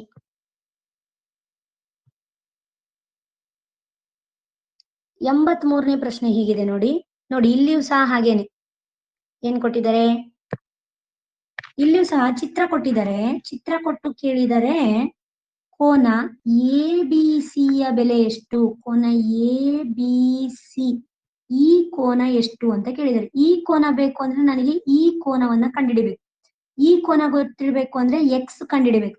ಎಕ್ಸ್ ಏನಿದಾವೆ ಇಲ್ಲಿ? 3x, 2x, 4x ಅನ್ನೋದು ಬಾಹ್ಯ ಕೋನಗಳಿದಾವೆ.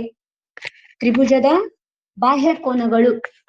ನಿಮಗೆ ಈಗಾಗಲೇ ನೀವು ಪ್ರಮೇಯವನ್ನ ಕಲ್ತಿದ್ದೀರಾ. ತ್ರಿಭುಜದ ಒಳಕೋನಗಳ ಮೊತ್ತ 180 ಡಿಗ್ರಿ ಇರ್ತದೆ. ತ್ರಿಭುಜದ ಬಾಹ್ಯ ಕೋನಗಳ ಮೊತ್ತ ಯಾವಾಗ್ಲೂ 360 ಡಿಗ್ರಿ ಇರುತ್ತೆ. ಯಾವಾಗ್ಲೂ ತ್ರಿಭುಜ ಅಂತ ಅಷ್ಟೇ ಅಲ್ಲ, ಯಾವುದೇ ಒಂದು ಬಹುಭುಜಾಕೃತಿಯ, ಅದರಲ್ಲೂ ನಿಯಮಿತ ಬಹುಭುಜಾಕೃತಿಯ ಹೊರಕೋನಗಳ ಮೊತ್ತ 360 ಡಿಗ್ರಿ ಇರ್ತದೆ. ತಲೆಯಲ್ಲಿರ್ಲಿ. ಮತ್ತೆ ಈಗಾಗಲೇ ನಾನು ಈ ಹಿಂದಿನ ವಿಡಿಯೋಗಳಲ್ಲಿ ನಿಯಮಿತ ಬಹುಭುಜಾಕೃತಿಗಳ ಬಗ್ಗೆ ಪ್ರಶ್ನೆ ಕೇಳಿದಾಗ ನಿಮಗೆ ಅದನ್ನ ಹೇಳ್ಕೊಟ್ಟಿದ್ದೇನೆ, ಸೂತ್ರಗಳನ್ನು ಸಹ ಹೇಳಿದ್ದೇನೆ. ಬೇಕಿದ್ರೆ ವಿಡಿಯೋಗಳನ್ನ ನೋಡ್ಬಹುದು. 2018 ಮತ್ತು 2019 ಮತ್ತು 2020 ಪ್ರಶ್ನೆ ಪತ್ರಿಕೆಗಳನ್ನ ನೋಡ್ಕೊಳ್ಬಹುದು. ಸರಿನಾ? ಈಗ ಏನ್ ಮಾಡ್ಬೇಕು? ಹೊರಕೋನಗಳ ಮೊತ್ತ 360 ಅಲ್ವಾ, ಅದಕ್ಕೆ 2x + 3x + 4x = 360. ಯಾಕೆಂದ್ರೆ ಬಹಿರ್ಕೋನಗಳ ಮೊತ್ತ 360 ಡಿಗ್ರಿ. ಹಾಗಾಗಿ 9x, 2x + 3x + 4x ಕೂಡಿಸಿದ್ರೆ 9x = 360. x = 9 ಭಾಗಾಕಾರದಲ್ಲಿ ಬರುತ್ತೆ. ಭಾಗಿಸಿದಾಗ 9 × 9 = 4 36, 0ಗೆ 0, 40 ಡಿಗ್ರಿ ಬಂತು x ಬೆಲೆ. x ಬೆಲೆ 40 ಬಂತು. ಹಾಗಿದ್ರೆ ಈ ಮೂರು ಕೋನಗಳನ್ನು ಕಂಡುಹಿಡಿದಿದ್ದೇನೆ. ನಮ್ಗೆ ಮೂರು ಕೋನಗಳ ಅವಶ್ಯಕತೆ ಇಲ್ಲ. ಆಕ್ಚುಲಿ 3x ಮಾತ್ರ ಬೇಕು. 3 × x ಅಂತ ಹೇಳಿದ್ರೆ 120. ಇದು 120 ಆದರೆ ಈ ಕೋನ ಎಷ್ಟು? ಟೋಟಲ್ ಕೂಡಿಸಿದ್ರೆ 180 ಆಗ್ಬೇಕು. ಇದೇ 120 ಆದ್ರೆ ಇದು 60 ಡಿಗ್ರಿ. 60 ಡಿಗ್ರಿ. ನಮಗೆ ಬೇಕಾದ ಉತ್ತರ ಎಷ್ಟು? Option 2 60 degree. ಸರಿ ಉತ್ತರ ಸಿಕ್ಕಿತು. ಅರ್ಥ ಆಯ್ತಲ್ವಾ? ಅದನ್ನ ಡೀಟೇಲ್ ಆಗಿ ಬಿಡಿಸಿರೋದಿದೆ, ನೀವು ಮತ್ತೆ ಬೇಕಿದ್ರೆ ನೋಡ್ಕೊಳ್ಳಿ. ನೆಕ್ಸ್ಟ್ ಮುಂದಿನ ಪ್ರಶ್ನೆ ನೋಡೋಣ. 84ನೇ ಪ್ರಶ್ನೆ ನೋಡಿ.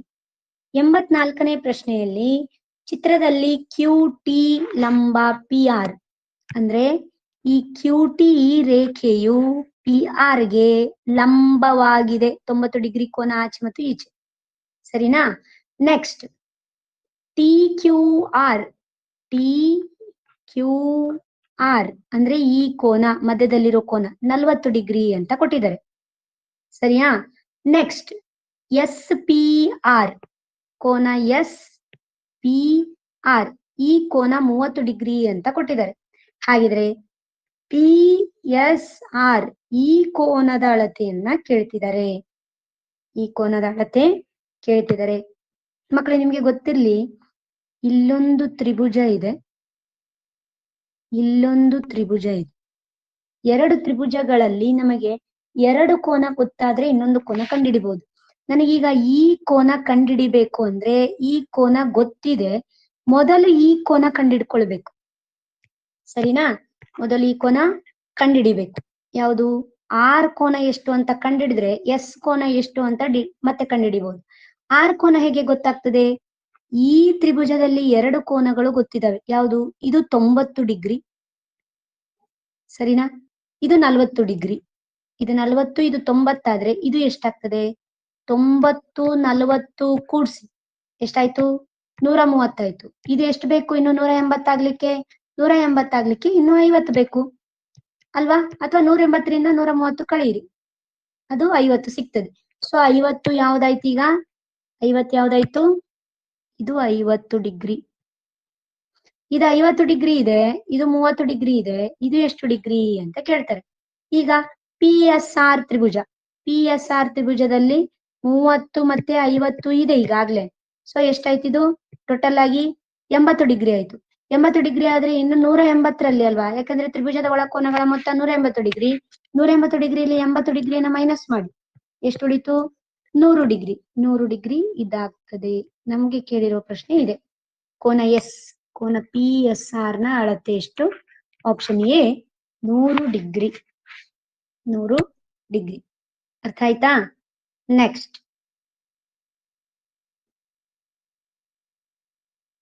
ಮುಂದಿನ ಪ್ರಶ್ನೆ ನೋಡೋಣ.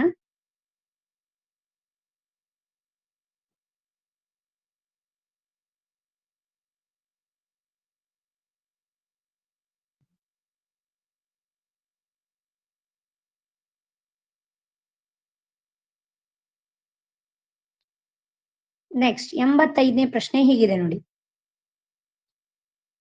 ಇಲ್ಲಿಯೂ ಸಹ ಮತ್ತೆ ಕೋನದ ಬಗ್ಗೆನೇ ಕೇಳಿದ್ದಾರೆ ನೋಡಿ, ಕೋನದ ಮೇಲೆ ಎಷ್ಟು ಕೇಳ್ತಾ ಇದ್ದಾರೆ ಅಂತ. ಇಲ್ಲಿ ಹೇಳ್ತಿದ್ದಾರೆ ABC ಸಮಬಾಹು ತ್ರಿಭುಜದಲ್ಲಿ AB ಸಮ AC, AB ಬಾಹು AC ಬಾಹುವಿಗೆ ಸಮ ಅಂತ. ಅದಕ್ಕೆ ಎರಡೆರಡು ಗೆರೆ ಹಾಕಿದ್ದಾರೆ ಅಲ್ಲಿ, ಸರಿನಾ?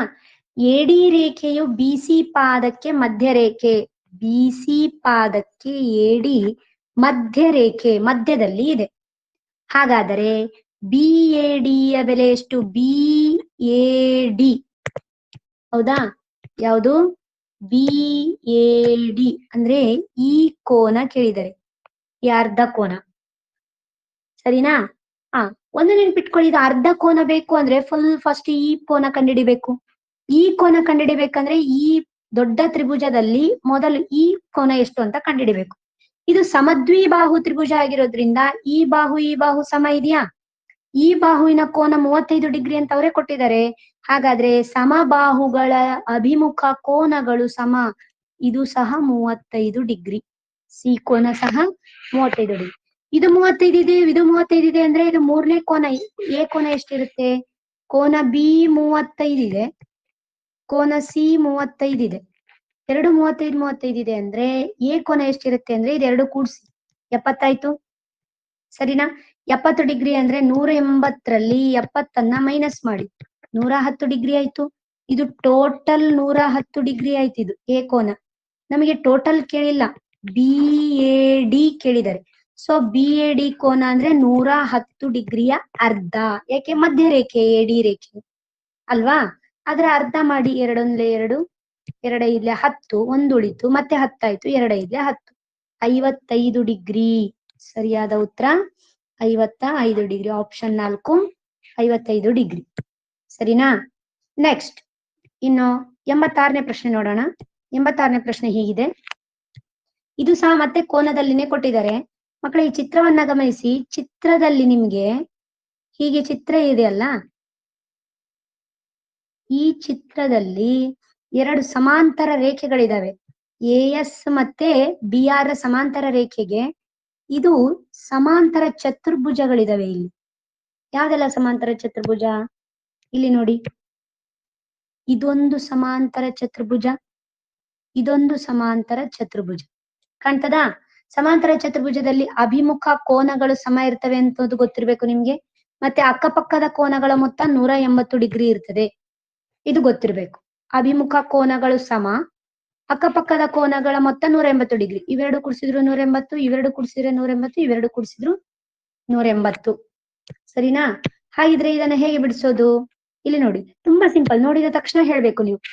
ಇದು 120 ಡಿಗ್ರಿ ಇದೆ ಅಂದ್ರೆ, ಇದು 120 ಡಿಗ್ರಿ ಇದೆ ಅಂದ್ರೆ ಇದು ಸಹ 120 ಡಿಗ್ರಿ ಅಭಿಮುಖ ಕೋನ ಸಮಾಂತರ ಚತುರ್ಭುಜದ್ದು, ಸರಿನಾ?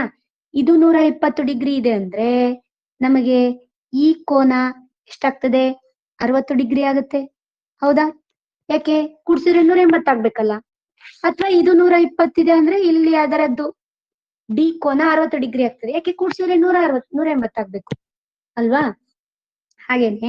ಹಾಗೇನೆ ಇನ್ನೊಂದು ಕೋನ ನೋಡಿ, ಇಲ್ಲಿ 70 ಡಿಗ್ರಿ ಇದೆ ಅಂದ್ರೆ ಅದರ ಅಭಿಮುಖ ಕೋನ ಅಂದ್ರೆ ಇಲ್ಲಿ ಈ ಕೋನ ಸಹ ಎಷ್ಟಾಗ್ತದೆ? 70 ಡಿಗ್ರಿ. ಎಷ್ಟು? 70 ಡಿಗ್ರಿ ಆಯ್ತು. ನೋಡಿ ಕೋನ ಪಿ 70, ಕೋನ ಡಿ 70, ಕೋನ ಡಿ 60. ಹಾಗಿದ್ರೆ ಕೋನ ಎಕ್ಸ್ ಏನಾಗ್ತದೆ? 70 60 ಕೂಡ್ಸಿ 130 ಆಯ್ತು, ಸರಿನಾ? 130 180ರಲ್ಲಿ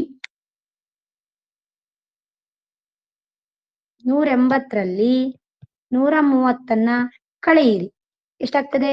50 ಡಿಗ್ರಿ. ಡೈರೆಕ್ಟ್ ಆಗಿ ಸಿಕ್ತು. ಕೋನ ಎಕ್ಸ್ ಅನ್ನೇ ಕೇಳಿರೋದು, ಎಕ್ಸ್ ನ ಬೆಲೆ ಎಷ್ಟಂತ ಕೇಳಿದರೆ ಆಪ್ಷನ್ ಎ 50 ಡಿಗ್ರಿ. ಸಿಂಪಲ್ ಇದೆ. ಚಿತ್ರ ನೋಡಿದ ತಕ್ಷಣ ಯಾವುದಕ್ಕೆ ಯಾವುದು ಸಮ ಆಗ್ತದೆ, ಯಾವುದಕ್ಕೆ ಅಭಿಮುಖ ಯಾವುದು, ಯಾವುದು ಶೃಂಗಾಭಿಮುಖ, ಯಾವುದು ಅನುರೂಪ ಕೋನ, ಯಾವುದು ಪರ್ಯಾಯ ಕೋನ ಅಂತ ನೋಡ್ಕೊಳ್ಬೇಕು ಅಷ್ಟೇ. ಯಾವುದು ನಿಮಗೆ ಸರಳ ಯುಗ್ಮ 180 ಡಿಗ್ರಿ, ಪಾರ್ಶ್ವಕೋನಗಳ ಮೊತ್ತ 180 ಡಿಗ್ರಿ, ಯಾವುದು ಸಹ ನಿಮ್ಗೆ ಅಪ್ಲೈ ಮಾಡ್ಬೋದು ಇದ್ರಲ್ಲಿ. ಅರ್ಥ ಆಯ್ತಾ? ಸರಿ, ನೆಕ್ಸ್ಟ್ ಪ್ರಶ್ನೆ 87ನೇ ಪ್ರಶ್ನೆ ಹೀಗಿದೆ ನೋಡಿ. 6 ಸಂಖ್ಯೆಗಳ ಸರಾಸರಿ 27. 6 ಸಂಖ್ಯೆ ಇದಾವೆ. 6 ಸಂಖ್ಯೆಯ ಸರಾಸರಿ ಸಂಖ್ಯೆ 6, ಸರಾಸರಿ 27. ಹೌದಾ? ಸಂಖ್ಯೆ ಸರಾಸರಿ 27, ಸಂಖ್ಯೆ 6 ಕೊಟ್ಟಿದ್ದಾರೆ. ಅದರಲ್ಲಿ ಒಂದು ಸಂಖ್ಯೆಯನ್ನ ಹೊರ ತೆಗೆದಾಗ, ಒಂದು ಸಂಖ್ಯೆ ಹೊರಗೆ ತೆಗಿತಾರಂತೆ, ಆಗ ಸಂಖ್ಯೆಗಳು ಎಷ್ಟು ಉಳಿತವೆ? 5 ಉಳಿತವೆ, ಸರಿನಾ? ಹೊರ ತೆಗೆದಾಗ ಸರಾಸರಿ 26 ಆಗ್ತದೆ. ಅವಾಗ ಸರಾಸರಿ ಎಷ್ಟು? 26. ಸಂಖ್ಯೆ 5 ಇದ್ದಾಗ ಸರಾಸರಿ 26, ಸಂಖ್ಯೆ 6 ಇದ್ದಾಗ ಸರಾಸರಿ 27. ಹಾಗಾದ್ರೆ ಹೊರಗೆ ತೆಗೆದ ಸಂಖ್ಯೆ ಯಾವುದು ಅಂತ ಕೇಳ್ತಾರೆ. ಹಾಗಾದ್ರೆ ನಾವು ಮೊತ್ತ ಕಂಡುಹಿಡಿಬೇಕು ಫಸ್ಟ್. ಈ ಟೈಮ್ ನಲ್ಲಿ ಮೊತ್ತ ಎಷ್ಟಾಗ್ತದೆ, ಈ ಟೈಮ್ ನಲ್ಲಿ ಒಟ್ಟು ಕೂಡಿಸಿದಾಗ ಮೊತ್ತ ಎಷ್ಟಾಗ್ತದೆ ಆ ಸಂಖ್ಯೆಗಳದ್ದು ಕಂಡಿಡಿದು, ಆ ಒಟ್ಟು ಈ ಮೊತ್ತದಲ್ಲಿ 6 ಸಂಖ್ಯೆಗಳ ಮೊತ್ತದಲ್ಲಿ 5 ಸಂಖ್ಯೆಗಳ ಮೊತ್ತವನ್ನ ಕಳೆದ್ರೆ ಆ ತೆಗೆದ ಸಂಖ್ಯೆ ಯಾವುದು ಅಂತ ಸಿಗ್ತದೆ ನಿಮ್ಗೆ, ಸರಿನಾ? ಅದನ್ನೇ ಮಾಡಿರೋದು ನೋಡಿ. ಸರಾಸರಿಯ ಸೂತ್ರ ಸರಾಸರಿ ಇಸ್ ಈಕ್ವಲ್ ಟು ಒಟ್ಟು ದತ್ತಾಂಶಗಳ ಮೊತ್ತ ಭಾಗಿಸು ಒಟ್ಟು ಸಂಖ್ಯೆಗಳು. ಸೊ ಸರಾಸರಿ 27 ಸಮ ಮೊತ್ತ ಗೊತ್ತಿಲ್ಲ ಭಾಗಿಸು 6. ಭಾಗಾಕಾರದಲ್ಲಿರೋ 6ನ ಸಮಚಿಹ್ನೆಯಿಂದ ಈಚೆ ಕಳಿಸಿದ್ರೆ ಗುಣಾಕಾರ 6. 27 ಇಂಟು 6 ಅಂದ್ರೆ 162. ಮೊತ್ತ 162 ಸಿಕ್ಕಿತು. ಯಾವಾಗ? ಸರಾಸರಿ ಮತ್ತು ಸಂಖ್ಯೆ 27 ಮತ್ತು 6 ಇದ್ದಾಗ. ಅದೇ ರೀತಿ ಒಂದು ಸಂಖ್ಯೆಯನ್ನ ಹೊರ ತೆಗೆದಾಗ ಸರಾಸರಿ 26 ಆಯ್ತು, ಆಗ ಸಂಖ್ಯೆ 5 ಆದ್ವು. ಆಗ ಮೊತ್ತ ಕಂಡುಹಿಡಿಯೋ ಸೂತ್ರ ಮತ್ತೆ ಸೇಮ್ ಸೂತ್ರ ಹಾಕ್ಬೇಕು. ಮೊತ್ತ ಇದ್ದ ಜಾಗದಲ್ಲಿ ಮೊತ್ತ 5, 26, 5 ಭಾಗಾಕಾರದಲ್ಲಿರೋದು ಈಚೆ ಹೋದ್ರೆ ಗುಣಾಕಾರ ಮಾಡಿದಾಗ 130 ಆಯ್ತು. ಯಾವಾಗ? ಒಂದು ಸಂಖ್ಯೆ ಹೊರ ತೆಗೆದಾಗ. ಹಾಗಿದ್ರೆ ಹೊರಗೆ ತೆಗೆದ ಸಂಖ್ಯೆ ಇಸ್ ಈಕ್ವಲ್ ಟು 162ರಲ್ಲಿ 130ನ್ನ ಮೈನಸ್ ಮಾಡೋದು, ಮಾಡಿದಾಗ ನಮಗೆ ಸಿಗೋ ಸಂಖ್ಯೆ 32. ಹಾಗಿದ್ರೆ ಹೊರಗೆ ತೆಗೆದ ಸಂಖ್ಯೆ ಯಾವುದು? 32. ಆಪ್ಷನ್ 3 32. ಅರ್ಥ ಆಯ್ತಲ್ವಾ? ನೆಕ್ಸ್ಟ್ 88ನೇ ಪ್ರಶ್ನೆ ನೋಡಿ, ಹೀಗಿದೆ. 7, 10, 12, 15 ಎಕ್ಸ್ 22, 24, 29ರ ಮಧ್ಯಾಂಕ 18 ಆದರೆ ಎಕ್ಸ್ ನ ಬೆಲೆ ಕಂಡುಹಿಡಿಯಿರಿ ಅಂತ ಹೇಳಿದ್ದಾರೆ. ಮಕ್ಕಳೇ, ನಿಮ್ಗೆ ಗೊತ್ತಿದೆ ಮಧ್ಯಾಂಕ ಕಂಡುಹಿಡಿಬೇಕು ಅಂದ್ರೆ ಏನು ಸಂಖ್ಯೆಗಳಿರ್ತಾವಲ್ಲ ಅದನ್ನ ಏರಿಕೆ ಕ್ರಮದಲ್ಲಿ ಬರ್ದು ಮಧ್ಯದಲ್ಲಿರುವ ಸಂಖ್ಯೆಯೇ ಮಧ್ಯಾಂಕ ಅಂತ. ರೂಢಿ ಬೆಲೆ ಅಂದ್ರೆ ನೀವು ಏರಿಕೆ ಕ್ರಮದಲ್ಲಿ ಬರಿಬೇಕು, ಯಾವುದು ಹೆಚ್ಚು ಬಾರಿ ಪುನರಾವರ್ತನೆಯಾಗಿರುತ್ತೋ ಅದು ರೂಢಿ ಬೆಲೆ ಅಂತ ಗೊತ್ತಿದೆ ನಿಮ್ಗೆ, ಸರಿನಾ? ಈಗ ಮಧ್ಯಾಂಕದ ಸಂಖ್ಯೆಯನ್ನೇ ಕೊಟ್ಟಿದ್ದಾರೆ ಅವರು. ಮಧ್ಯಾಂಕದಲ್ಲಿ ಮಧ್ಯದ ಬೆಲೆ 2 ಸಿಕ್ಕರೆ, ನಮ್ಗೆ 2 ಸಿಕ್ಕರೆ ಏನ್ ಮಾಡ್ಬೇಕು? ಇವೆರಡನ್ನ ಕೂಡಿಸ್ಬೇಕು, ಇವೆರಡನ್ನ ಕೂಡಿಸಿ 2ರಿಂದ ಭಾಗಿಸ್ಬೇಕು. 2 ಸಂಖ್ಯೆಗಳನ್ನ ಕೂಡಿಸ್ಬೇಕು, ಕೂಡಿಸಿ 2ರಿಂದ ಭಾಗಿಸಿದ್ರೆ ಇವೆರಡರ ಮಧ್ಯದಲ್ಲಿ ಸಿಗೋ ಸಂಖ್ಯೆ ಸಿಗ್ತದೆ ನಮ್ಗೆ, ಸರಿನಾ? ಹಾಗೇನೆ ಇಲ್ಲಿ ಏನ್ ಕೇಳಿದ್ದಾರೆ? ನಮ್ಗೆ ಮಧ್ಯಾಂಕವನ್ನೇ ಕೊಟ್ಟಿದ್ದಾರೆ ಅವರು, ಮಧ್ಯಾಂಕವನ್ನೇ ಕೊಟ್ಟಿದ್ದಾರೆ 18 ಅಂತ. ಆದ್ರೆ ಇಲ್ಲಿ ಒಂದು ಸಂಖ್ಯೆ ಕೊಟ್ಟಿದ್ದಾರೆ, ಆ ಸಂಖ್ಯೆ ಎಕ್ಸ್ ಅಂತ ಕೊಟ್ಟಿದ್ದಾರೆ. ಆ ಎಕ್ಸ್ ನ ಬೆಲೆ ಕಂಡುಹಿಡಿಬೇಕು ಉಲ್ಟಾ. ಹಾಗೆ ನೋಡಿ, ಏರಿಕೆ ಕ್ರಮದಲ್ಲಿ ಮೊದಲು ಬರ್ಕೊಂಡ್ವಿ, ಬರ್ದ ನಂತರ ಮಧ್ಯದ ಸಂಖ್ಯೆಗಳು ಯಾವ್ದು ಸಿಗ್ತವೆ? 15 ಮತ್ತು ಎಕ್ಸ್. ಈ ಕಡೆ ಒಂದು ಸಂಖ್ಯೆ, ಈ ಕಡೆ ಒಂದು ಸಂಖ್ಯೆ, ಈ ಕಡೆ ಒಂದು ಸಂಖ್ಯೆ, ಈ ಕಡೆ ಒಂದು ಸಂಖ್ಯೆ, ಈ ಕಡೆ ಒಂದು ಸಂಖ್ಯೆ, ಈ ಕಡೆ ಒಂದು ಸಂಖ್ಯೆ ಬಿಟ್ಟಾಗ ಮಧ್ಯದಲ್ಲಿ ಸಿಗೋದು 2, 15 ಮತ್ತು ಎಕ್ಸ್ ಅಂತ. 15 ಮತ್ತು ಎಕ್ಸ್ ಅಂತ ಸಿಕ್ಕಿತು. ಸೊ ನಮಗೆ ಮಧ್ಯಾಂಕ ಏನ್ ಕಂಡುಹಿಡಿತೇವೆ? 15 ಮತ್ತು ಎಕ್ಸ್ ಅನ್ನ ಕೂಡಿಸಿ 2ರಿಂದ ಭಾಗಿಸಿದ್ರೆ ಮಧ್ಯಾಂಕ ಸಿಗುತ್ತೆ. ನಮಗೆ ಮಧ್ಯಾಂಕದ ಬೆಲೆನೇ ಗೊತ್ತಿದೆ 18 ಅಂತ. ಸೊ ಮಧ್ಯಾಂಕದ ಜಾಗದಲ್ಲಿ 18 ಸಮ 15 ಪ್ಲಸ್ ಎಕ್ಸ್ ಭಾಗಿಸು 2. ಭಾಗಾಕಾರದಲ್ಲಿರೋ 2 ಈಚೆಗೆ ಹೋದ್ರೆ ಗುಣಾಕಾರ. 18 ಎರಳೆ 36 ಆಯ್ತು. 15 ಪ್ಲಸ್ ಎಕ್ಸ್ಗೆ 15 ಪ್ಲಸ್ ಎಕ್ಸ್ ಹಾಗೆ ಇಡಿ. ಪ್ಲಸ್ 15 ಸಮಚಿಹ್ನೆಯಿಂದ ಈಚೆ ಕಳಿಸಿ ಮೈನಸ್ 15 ಆಗುತ್ತೆ. ಸೊ 36ರಿಂದ 15 ಮೈನಸ್ ಮಾಡಿ 21 ಆಯ್ತು. ಸೊ ಎಕ್ಸ್ ಬೆಲೆ 21. ಎಕ್ಸ್ ಇದ್ದ ಜಾಗದಲ್ಲಿ 21. ಬೇಕಿದ್ರೆ 15 ಮತ್ತೆ 21 ಕೂಡಿಸಿ ಅದರ ಅರ್ಧ ಮಾಡಿ. ನಿಮ್ಗೆ ಎಷ್ಟು ಸಿಗ್ತದೆ ಅಂದ್ರೆ 18 ಮಧ್ಯಾಂಕ ಸಿಗ್ತದೆ. ಯಾಕೆಂದ್ರೆ 15 ಪ್ಲಸ್ 21 ಅಂದ್ರೆ 36. 2ರಿಂದ 36ಕ್ಕೆ ಭಾಗಿಸಿ 18 ಅಲ್ವಾ?